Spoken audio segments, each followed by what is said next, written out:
Game over. It is game over. Game over, cancer.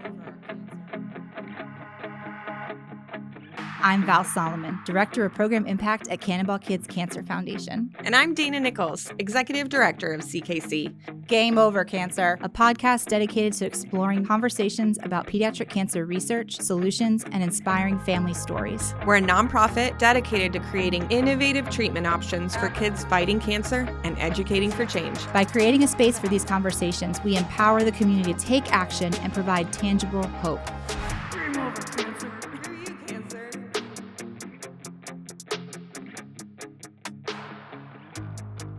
Today's episode is with one of our favorite people. She was a longtime board member at CKC and so well known in Orlando. So everybody knows her. She's beloved. And we've spent a lot of time with her. She's built so much of what we've been able to become with all of her knowledge and strength. So we speak with Kay Rawlins today. And we talk a lot about board leadership and just showing up for your community and that what you do in your community makes you who you are.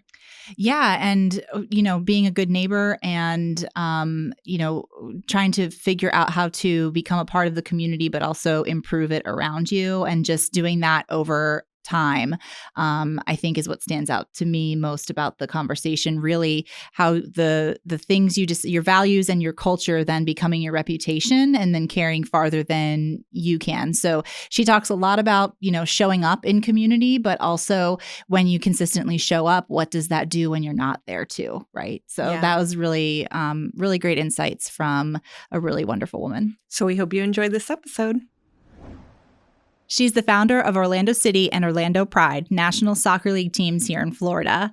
She currently serves as Senior Vice President and Club Ambassador, worked in education, running a preschool, and served as an educational assessor in the UK, where she lectured on the signs and symptoms of child abuse to caregivers and taught parenting classes.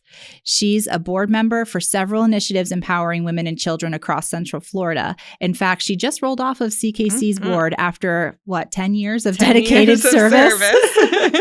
Of our 10-year-old organization. She's lovingly referred to in Orlando as the First Lady of Soccer. Please welcome Kay Rawlins. Hello. Hi. Thanks for having me on. We are so grateful that you joined us today. We love chit-chatting with you. Mm-hmm. So I think the audience is really going to like it as well. Mm-hmm.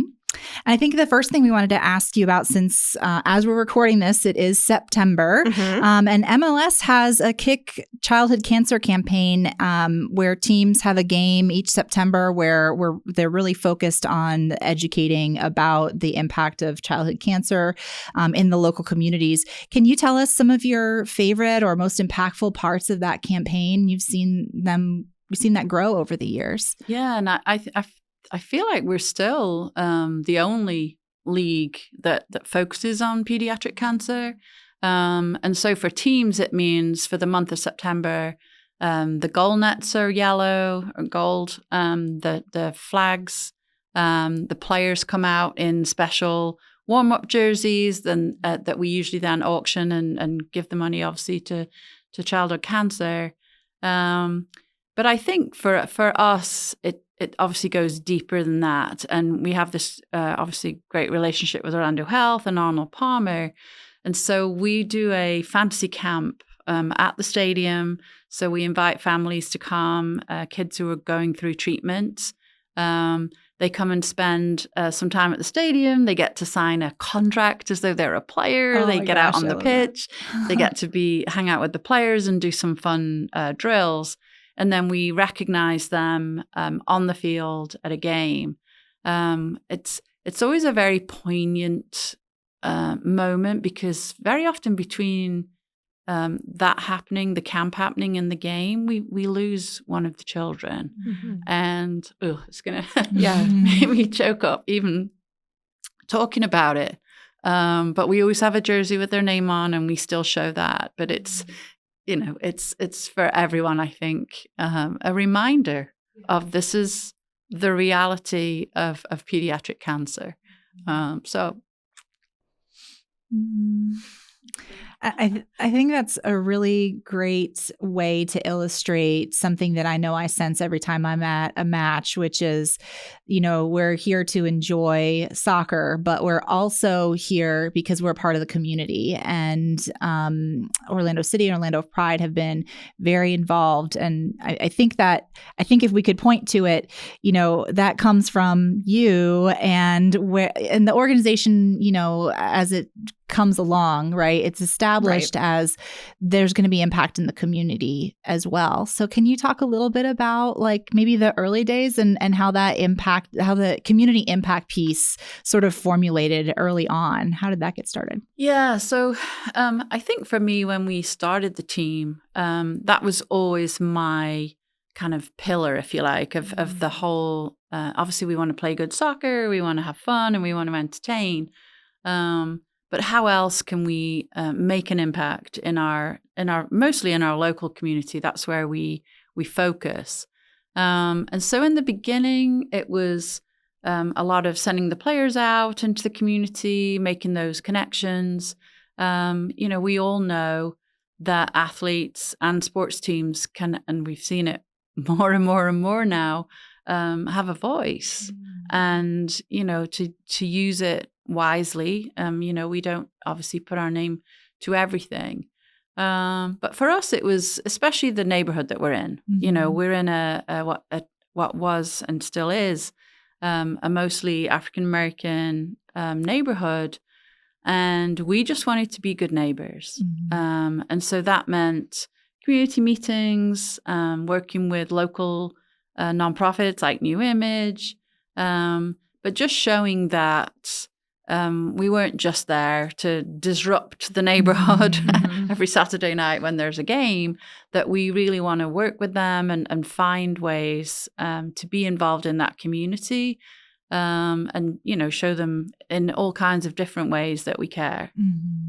That's beautiful. It's awesome. And I think it's obvious now kind of like Cannonball, like when you get a few years down the road, you can start to see that impact or start to see culture grow. And it's obvious to us. So we love that so much. You were on CKC's board during our very formative years. Some may say we're still in formative years. But what has it been like for you seeing the organization grow? Oh, it's been amazing. Some of my staff still remember as well. The way I met Melissa Wiggins was, I think we were in our old office on South Street, I think. And I'd come back from lunch and they said, "Hey, this woman's been in and she's left you a book and some cookies." And we struggled to understand what she was saying. we think she was Scottish, but we're not sure. So I was like, okay. So I started trying to read the book and I'm like, okay, I can't read this here. It was just the most honest telling of what it's like to be a parent of a child, and no hiding it behind sweet pictures with balloons and teddy bears. This was the actual horrors of what it was. It took me quite a while to reid it because it was just so. I mean, I have children. I have grandchildren. So I was continually putting myself in her place. So then it was, I need to meet her. So we met, and the rest literally is history. But she asked if I would join the board, and there was no hesitation for sure. But I think some of it was around. Because I've been on other boards, I'm on other boards, so I had quite a lot of experience to start with the building process, because it really was we literally built it from the ground up, same as the club. So it was actually, just cool to be involved in those early stages. But to see where we are now and how many grants we've been able to give and how many children and families we're impacting is just phenomenal. You always hope it will grow, and I am the world's biggest optimist, and I always think things will work out for the best. But it really, really did. Look where we are now. It's amazing. It is amazing. And I think it takes certain type of people to jump in before you actually see results. So we always will honor and are appreciative of you for that.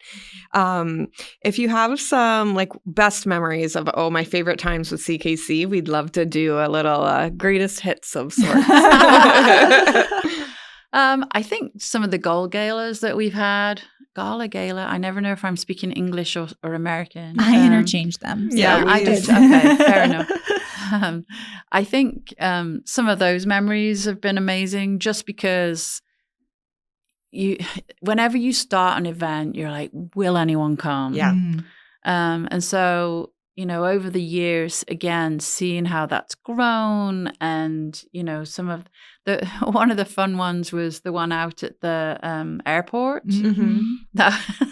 They had the carpool karaoke was really fun. Those are some great memories.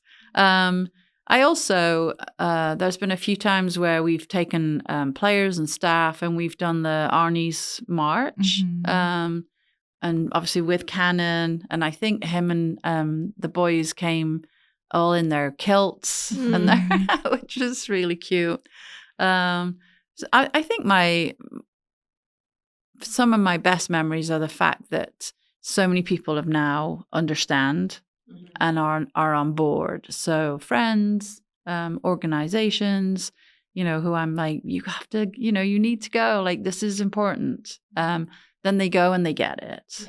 Yeah. Some of the speakers that we've had at the galas, you're not supposed to cry. Are you supposed to cry at a gala? I'm not sure, but I feel like I cry at every single one of them. Yeah, exactly. Because you are really great at choosing impactful stories and speakers. I think seeing how all the medical pieces come along and how some of our young investigators are still involved and are still making strides in that field, that's really cool to see. That they have stayed engaged and involved and are now helping us pick who the next kind of grants are going to go to. So I think that's a real kind of great full circle moment. And then the ripple effect luncheons, they've become, things that people really enjoy going to. Not just, obviously, there's the camaraderie of getting together with loads, you usually know half the people in the room, maybe more. But great speakers and, just that opportunity to connect, but also get that message across. Because at the end of the day, that's what no matter how much fun you're having, there's a serious side to all of this. And I just think you've done a great job of how to do that in a really great way. So congrats. Thank you. We have a lot of conversations about how do we make sure people understand how dire the situation is without making them feel absolutely hopeless to doing anything to change it. So I think especially a lot of those formative years and leadership that you and others have provided and giving us the setting us up for success with that we could maybe experiment a little bit about how we do that and see really what impacts with the audience that we have there was very key too. And I think it's something a lot of nonprofits struggle with. When I lived in Austin, I was on the board of the Center for Child Protection. Obviously have a background in education. I had a background in certainly in different types of child abuse. And the visionary leader there was just such an inspiration. And we held an event for her at my house, and she talked very graphically about children's abuse. And I had some of my friends after were like, whoa, wasn't prepared for that. Mm-hmm. And I said that to Sandra, and she said, listen, they may be uncomfortable for a few minutes, maybe an hour. Think what that child has gone through. You cannot soft sell that because that is their reality. And so when I was first here and I was on the board of the Howard Phillips Center, obviously part of what they do is working with victims of child abuse. And we would do this breakfast. And I don't know if Marie Martinez will listen to this, but she says even now, every time she speaks, she hears me in her ear saying, Marie, you have to tell it how it is, and you can't sugarcoat something so horrendous. And people need to be shocked, and they need to know this is the reality. This is what families have gone through. Yes. And she says she hears me in her ear all the time saying, you have to do this. You have to. It's hard, but people need to know. It'll resonate. Yeah. Mm-hmm. Yeah, I think for me, having worked in Seminole County's child abuse system at the Children's Advocacy Center, much like Howard Phillips Center at Kids House, that was definitely my first experience of these children have been through a horror you can't imagine. They deserve the respect that when I, as an adult, talk about it, I don't need to exploit them. I need to find the line where I am able to tell their story, because this should not be happening. And so I think for me to be such a young person at the time, but like to be in my early 20s and to be standing in a room full of people talking and watch tears falling down people's face and know I'm doing that is like awkward. And also, if all you do is sit and listen to my United Way speech for a few minutes and cry, like you're having a wonderful day. Yeah. And these kids are not. And so I think for me, when I started watching what Cannonball was doing even before I worked here, I was like, yes, that is my train of thought. That is how I see this to be done, of like, there's a respectful art of storytelling where we're not exploiting someone who's been through so much, but that we are giving them the respect they deserve of the reality of their trauma.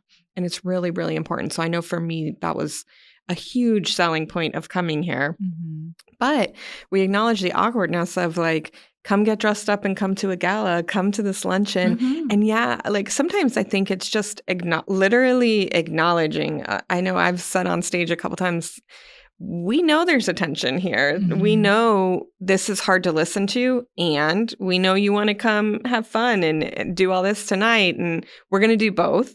But let's give this the time it deserves. And then we move into that piece. Mm-hmm. And I think, you have smart people in the room. Mm-hmm. You can like level with everyone together and go, yeah, we can do both. Yes.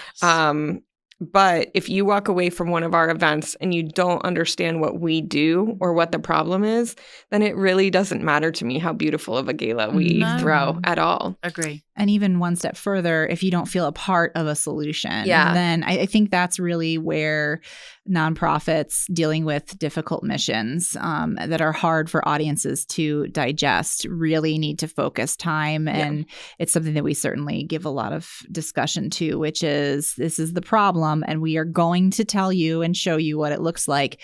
But also you can do something, and we're going to tell you how how you're going to be able to do that. So hopefully feeling more connected to it, even though it was very difficult to listen to. Agree. Yeah. I'd love to talk a little bit about, and you hit on it, that you're in pretty high demand for board leadership. So how do you decide where you serve it? And I think we love the idea of like talking to our audience about getting connected. Mm-hmm. And then there's this piece where once you're connected, everybody wants to connect with you. Kay serves on board. She should be on our board.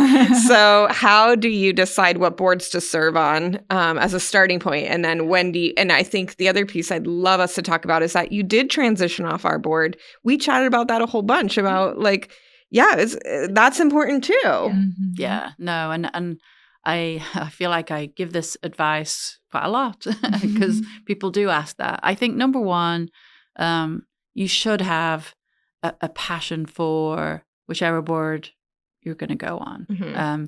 And I know some companies almost require, that you join a board, but at least, have some interest in it and have some passion for it.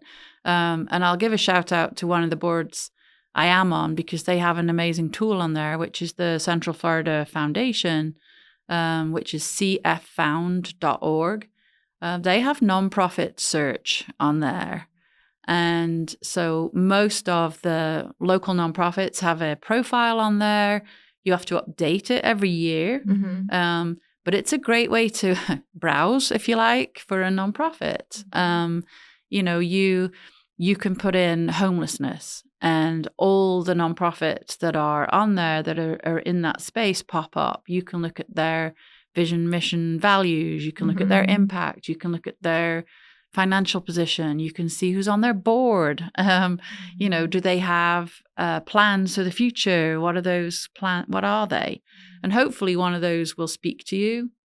And I do encourage people to do this, because I feel like the news cycle is 24/7 bad. You very, very rarely have the good news stories. And so it's very easy to get frozen in place and think, well, what can I do? I'm one person. What could I possibly do? And, to kind of follow on a little bit of the ripple effect. Yeah, you can, by getting involved. And again, people also think you have to stroke some great big check to be on a board. No, you don't. Time and talent are as important. If you have web skills and you can completely revamp someone's website presence, you save them thousands and thousands of dollars with your talent. So, anyone kind of listening, kind of on the verge of thinking about joining a board, I absolutely urge you. And it can start by volunteering. I know you do a similar thing that we always did with the foundation, which was, if you've got an event coming up, you put a little group together, a committee. They don't have to join the board. They just join for that one event and get their feet wet, if you like. And then you can see, do you think they'll be a good fit? And they can also go, I like doing that bit, but I don't want to join the board. It's all good. It's all good information. So I think that's the first one for me is I need to feel it, if you like. It needs to speak to me in some way, because if I am going to use, and everyone's time is precious. It is. You need to value your time. And so if I'm going to give time, then it better be something that I care about. But then I also do have this, really 2 terms should be it. You should very, politely leave, because you need to bring new people on with new ideas. You need a break. But, one of the things I always think, and I've said to nonprofits that I've kind of transitioned off the board, is I'm still going to support you. Like, I love your mission. Like, that's why I was on the board in the first place. So I'm still going to support your breakfast or your gala or whatever it is. I'm not going to, disappear off into the night and never speak to you ever again. But I do think it's a good rule for all boards to just, and it can be a 2-year and a 2-year, or a 3-year and a 3-year, whatever your articles say. But stick to it, because it's good for everyone to just have that freshen up, and also so that you don't have board members who are literally zeroed out. Like they've had enough and they're not contributing anyway. So they're taking up a space where you could bring someone in who might have some new great idea, or, so yeah, that's kind of my philosophy on boards. We love it. I think it is hard. It's so healthy. It's healthy, but it's hard to leave when things feel good and you like it. Yes. And there's still that piece too. And to your point, so you don't have to go anywhere, right? You can still be invested in a group. And we love when people join committees for the sake of getting more involved and feeling out what they want to do. Because I think my piece of advice is always, don't raise your hand and tell people you'll do whatever they need when you don't mean that. And no one should mean that. I'm not saying actually people should. But if you tell a nonprofit that, we've got a long list, and it doesn't mean you're going to like any of it. And then you've got a mismatch there, and it's unfortunate in that sense. Yeah, no, I agree. And that's why, like I say, joining an event committee, going on a volunteer day, whatever that looks like for you. I just think that's the best way to start learning. But also, like I say, do your research, go on Nonprofit Search and it's free because like obviously what's the one that you have to go? GuideStar. Mhm. GuideStar, once you've done a couple of free searches, they start charging you. That does not happen here. And it is also obviously very Orlando focused or Central Florida focused.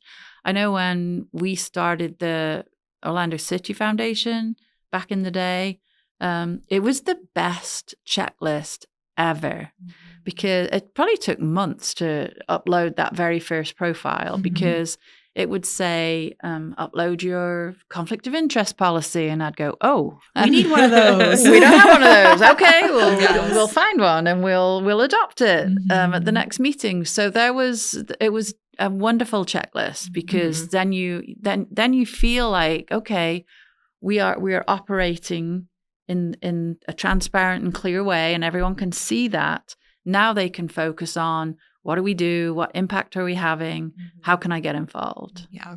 Yeah. And let's not overlook coffee with an employee to find out what kind of vibe the organization has. Sure. Meet with the ED, let her tell you a little bit about the event planning, you know, that there's, or if you meet anybody through your local, you know, leadership development, things like that. I always love, I'm just like, do a vibe check. Make sure that's the kind of, you're going to be spending your very precious time. Make sure you'll get along with the folks that are there. And I think that a great volunteer relationship, it's one where everybody's enjoying what they're doing. Yeah. So Yeah, for sure. love it. You want to go? Oh, sorry. I was looking at you like, Oh, you're sorry. gonna ask my question. I'm going to do it. Oh, me. Okay. You've been very involved with the pediatric cancer community. We sort of chat a little bit about, you know, the impact of learning the truth about pediatric cancer. And so through your work at CKC, you mentioned it a little bit, you know, you're a mom, now you're a grandma. Seeing what we talk about has an impact. Can you talk a little bit about, you know, was there a shift? What was that? What did that look like to you? I guess reading Melissa's book and getting more ingrained in CKC and then thinking, my gosh, my kids, now my grandkids. Yeah. What does that mean for you? Yeah. And you know, we've got a lot of young folks in our office who are becoming parents for the first time. And you hear them say it all the time, oh, it hits different now. Yeah. And it does. You know, something that you've learned about in the past, all of a sudden it becomes very real because you have kids of your own and you've stopped putting yourself in their shoes. And so I think that's a big one. And then I think for us, we get asked and approached on, I wouldn't say regular basis, but you know, one's sticking in my head right now. We had a family reach out. Their daughter was soccer crazy, but she was going through cancer. And unfortunately, before we were able to bring her to the stadium, she passed. So then, you know, you could just go, oh, well, you know, that's really sad and whatever. But I reached out to the family and said, we still love to bring you to, you know, come and see the stadium. And they're just a wonderful family. And the other daughter plays soccer as well. And so we took them all around the stadium. And then we brought them to a game. And for them, it was kind of they could feel her there, even though she wasn't, you know, and it was something she would have loved. And so they were kind of doing it for her. And it was actually very joyous. They were just a wonderful, wonderful family. But for me with the club, I love being able to do that, being able to, it's almost like Make-A-Wish, but you know, there's no cameras and whatever involved. This is just, if we can, in even some tiny way, make this feel better for you, we will 100% do it. So there's things like that happen all year round that we don't broadcast, because it's the right thing to do, and it's not a difficult thing. Like it's an hour out my day to, you know, tour them around and chat and whatever, and then it's giving them some tickets to a game. That's not hard either. But like I say, and with those connections, that's tough. When you look at soccer players and think how fit and healthy and incredible they are, and then you've got the ones who get these horrendous, terrible cancer, and their lives just upend, not just for them, but all the family. So again, like if we can ease that pain just even a tiny bit, we will always do that. Really walking the walk of that good neighbor pillar you were talking about. Yes. Yeah. It's so beautiful. I think one thing that strikes me whenever I talk to you, aside from the very obvious accent, is that you're not native to Orlando. And so, but you're an integral part of this community, right? And everybody knows you. And so I think we talk a little bit about, okay, you're in demand for board leadership. That's one thing. But just you are a person who seeks to be involved and build community. And I don't know if you have advice for people to jump in there, because that's clearly your motto. Or I'm putting words in your mouth there. But you come to a new community and you make part of it and you make the community better. And I wonder if you could speak to that a little bit. I think a lot of that is my my personality. I could say I'm an optimist. I always see the best in people as well, which isn't always great for you as a person. But I've never thought, right, that's it, I'm never trusting anyone ever again. But I just think, again, it is that ripple effect of knowing that if you do it, then other people will do it as well. And it's infecting. That sounds terrible. It sounds like a disease. But it's bringing everyone along with you and saying, this is great. This makes our community better because we're all working to make it better. Yeah. Like I say, for an example is obviously Paramore. So when we announced that we were building the stadium there was obviously just so much concern over that.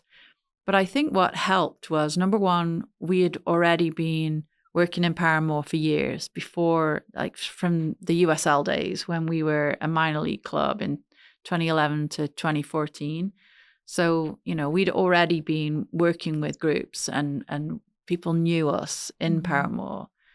And then when they started having all these community meetings in community centers, and, obviously it would be the City of Orlando, it would be us explaining what was going to happen.